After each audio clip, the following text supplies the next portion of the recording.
Hi there, welcome to my pottery studio. Today I plan on making something that I've needed for a while in my kitchen. We don't always eat an entire box of spaghetti.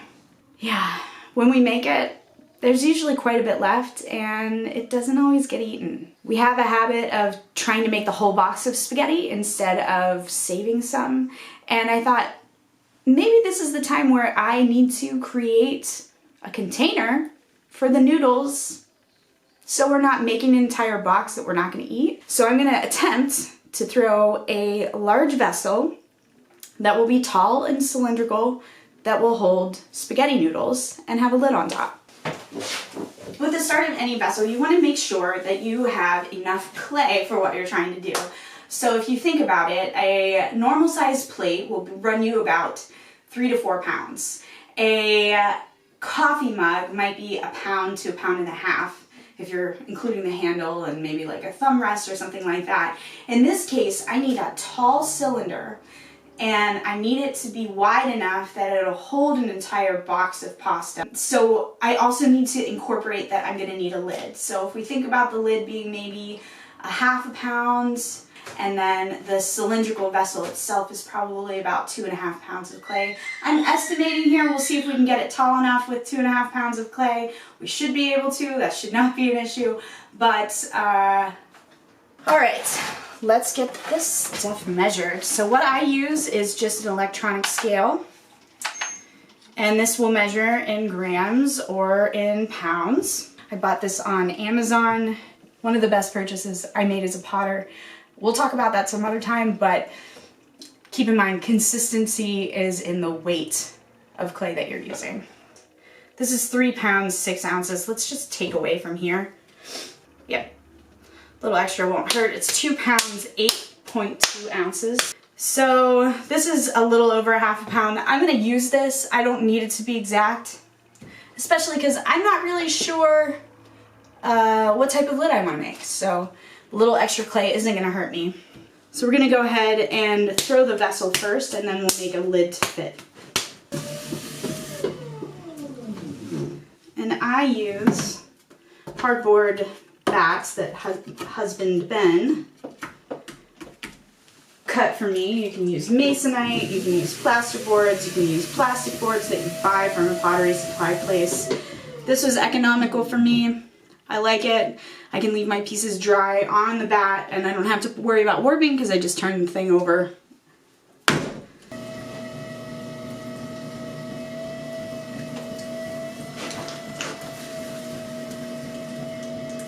So as you can see, my hands are moving a little bit. The piece is not exactly centered. And this process is called coning. And that's exactly what you're doing. As you're pulling your hands in closer together and pulling up, you're creating a cone on the piece. And then we're smushing back down with our hands to flatten the piece out and work any air bubbles out to the sides so we can get them popped. Now when you're going to make a large, tall piece, you want to make sure you're as centered as possible. So take your time getting it perfectly centered, because what isn't exactly centered at the bottom will become drastically not centered as you pull up. Okay, so I practice a method of making my hole where I create a V in the piece, and that way I'm not throwing it back off of center when I create my first indentation into the piece.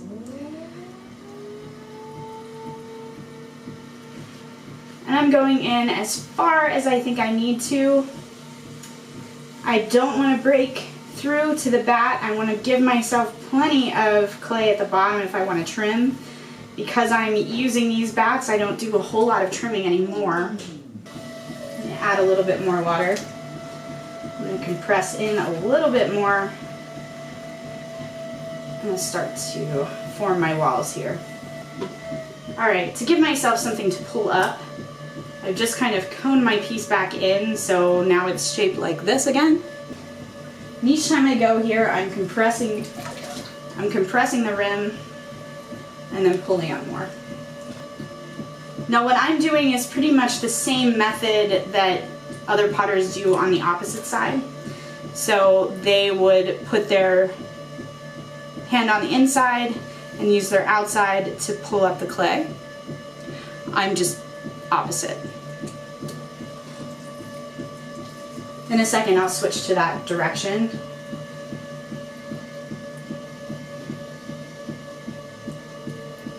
And now that we're getting a bit tall, I'm going to slow the wheel down. We're going to be more deliberate with our pulls now.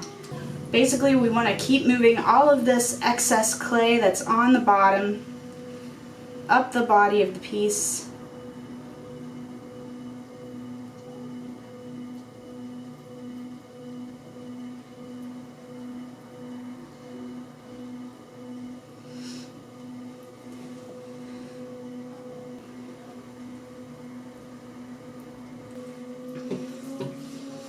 Now again, I'm just going to try and straighten my walls out a bit, pull my top in as it's starting to fan out. Now we've got a little bit of an unevenness here. We'll use a needle tool later. I don't want to lose too much clay getting that even. But it looks like I'm probably going to need more clay than what we started off with. Or it's going to be.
To do,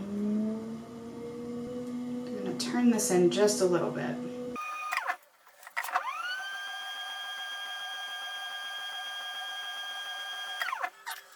Now I want to make a lid that is going to sit over top of this.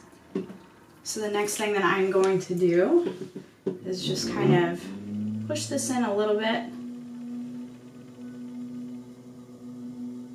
So it gets a bit taller. A bit thinner.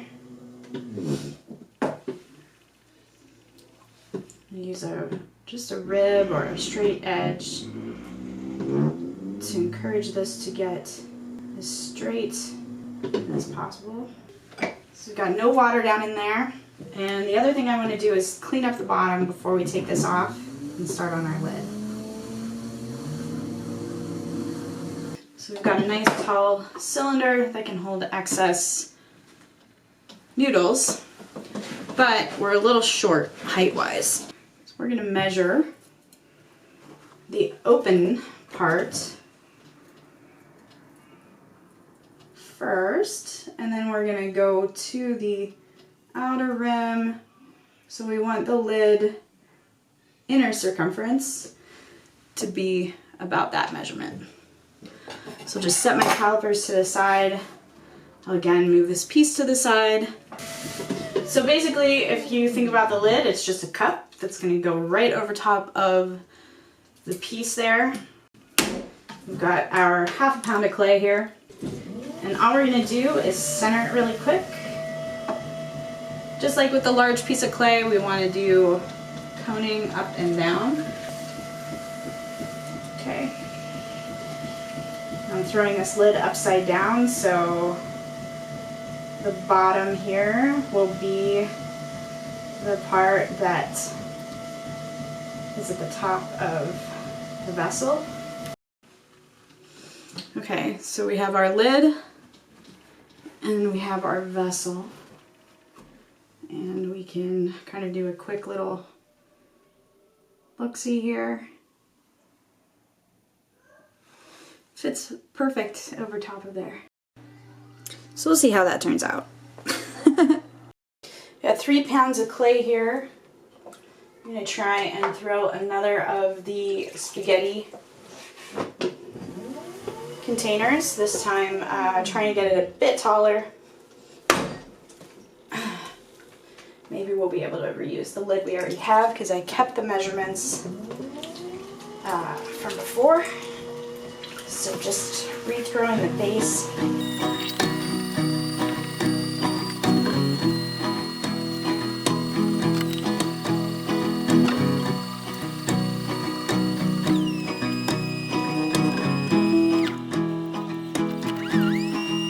Wish it was easy every day.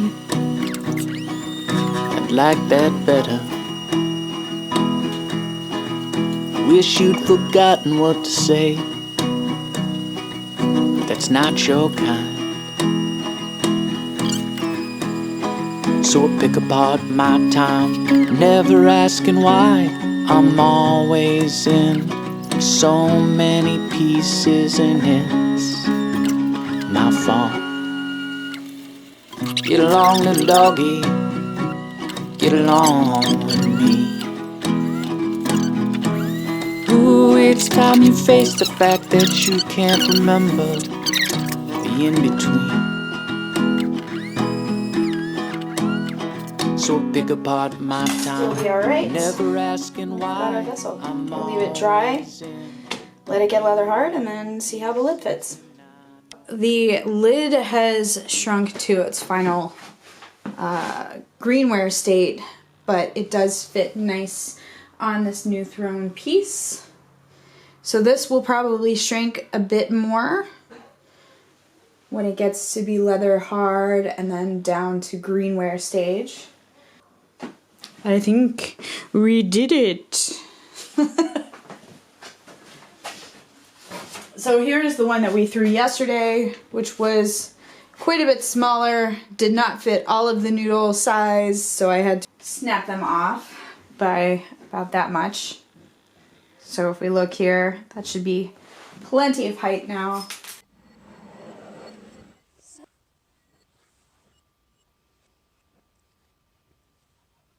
Today we put together a noodle holder.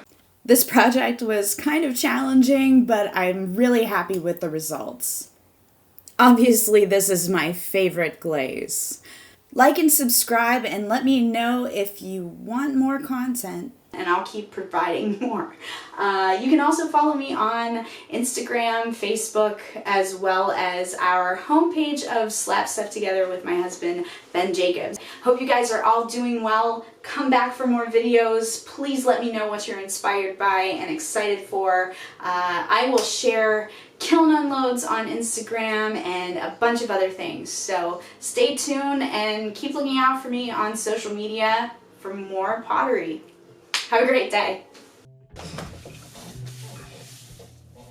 Agent May, I think we're in this time warp for a while together. I know, it's not what you want to hear. I know. I'm crazy. I'm nutty. But we have good weather coming. I have dogs to play with. A husband to talk to. And a kid. It's driving me mad. Yeah.